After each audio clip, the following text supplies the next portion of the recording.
প্রশ্ন বিচিত্রা চ্যানেলে তোমাদের সকলকে স্বাগতম জানাই। আশা করি তোমরা সকলে ভালো আছো।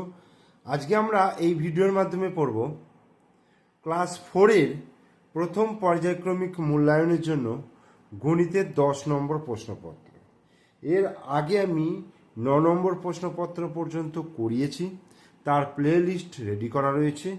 তোমরা এই ভিডিওর ডেসক্রিপশন বক্সে সেই প্লে লিস্টের লিঙ্ক পেয়ে যাবে, সেখান থেকে তোমরা তোমাদের প্রয়োজন মতো ভিডিও দেখে নিতে পারো। দেখো 10-এর যে প্রশ্নপত্রটা আছে সেখানে 1-এর দাগের কি বলছে, বলছে সঠিক উত্তরে টিক চিহ্ন দাও।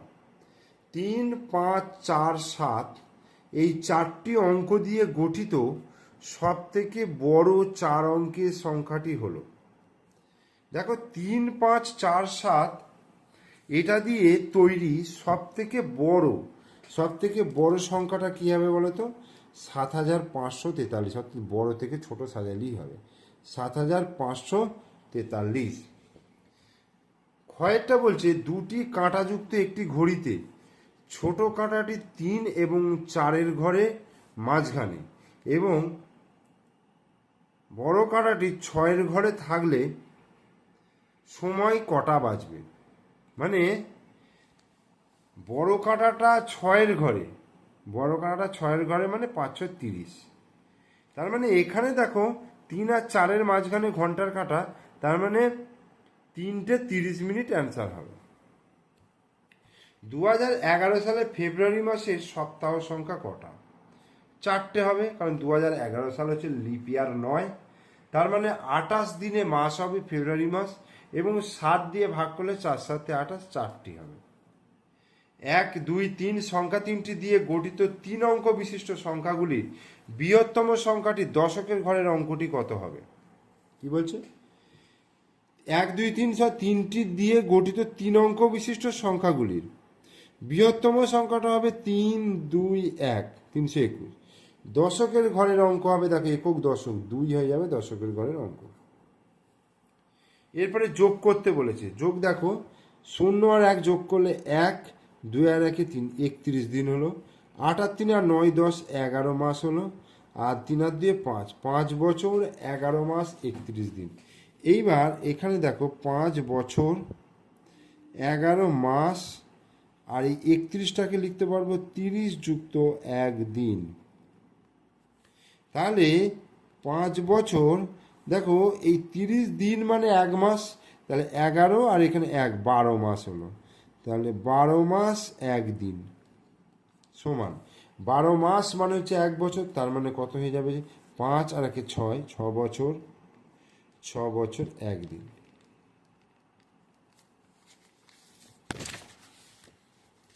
এরপরে 3-এর দাগে নিচের প্রশ্নগুলির উত্তর দাও। 600 গুণিত 4 কি হবে? 6কে 4 দিয়ে যদি গুণ করি 4 × 6 = 24, তাহলে 2400।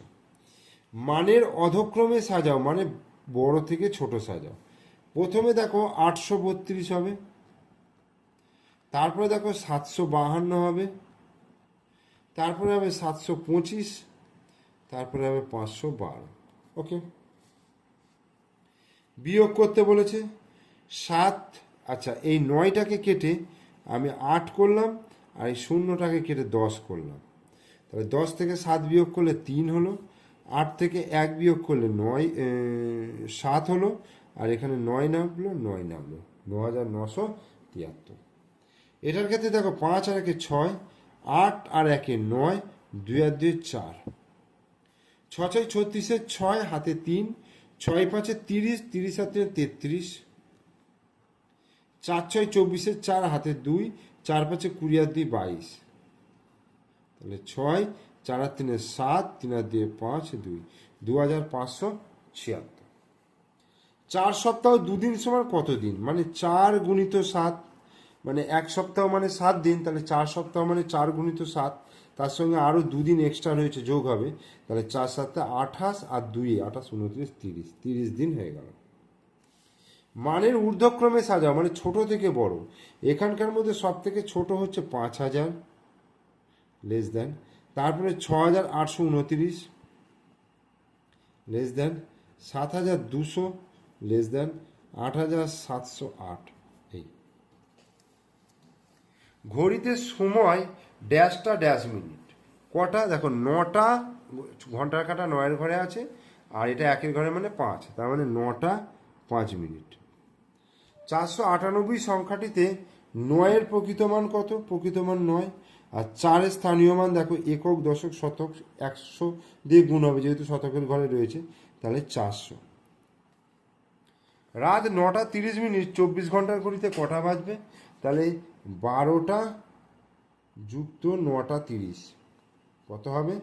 12 আর 9, 9, 10, 11, 21টা 30, 21টা 30। নিম্নলিখিত প্রশ্নগুলির সমাধান করো।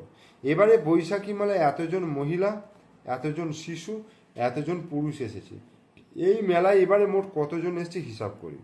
তাহলে যোগ করব, 895 যুক্ত 1728 যুক্ত 570। তো এটাকে যোগ করার জন্য দেখো, 895, 1728 আর 570।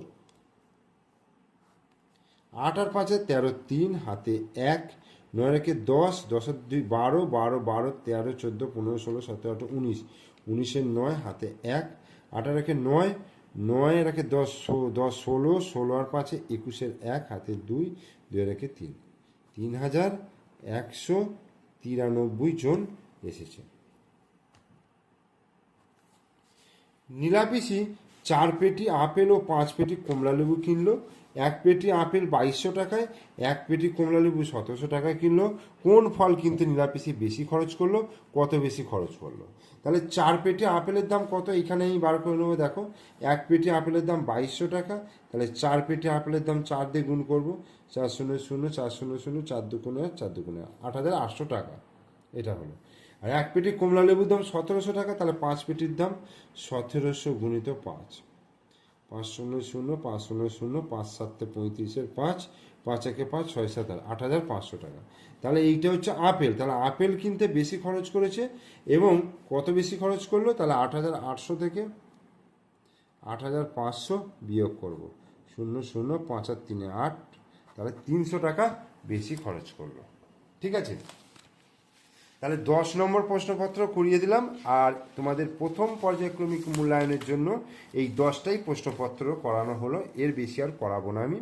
এই 10টা পর্যন্তই করালাম। এই 10টা যদি তোমরা ঠিকঠাক প্র্যাকটিস করতে পারো, তাহলে কিন্তু তোমাদের পরীক্ষায় অসুবিধা হওয়ার কথা নয়। তোমরা ভালোভাবে পরীক্ষা দিতে পারবে এবং 100% মানে অ্যান্সার দিতে পারবে, এটুকু আমি নিশ্চিত। ঠিক আছে, আর ভিডিও ভালো লাগলে অবশ্যই লাইক করবে, কমেন্টস করবে, বন্ধুদেরকে শেয়ার করবে, আর অবশ্যই চ্যানেলটিকে সাবস্ক্রাইব করে রাখবে, পাশে থাকা বেল আইকন প্রেস করে রাখবে। ওকে, থ্যাংক ইউ।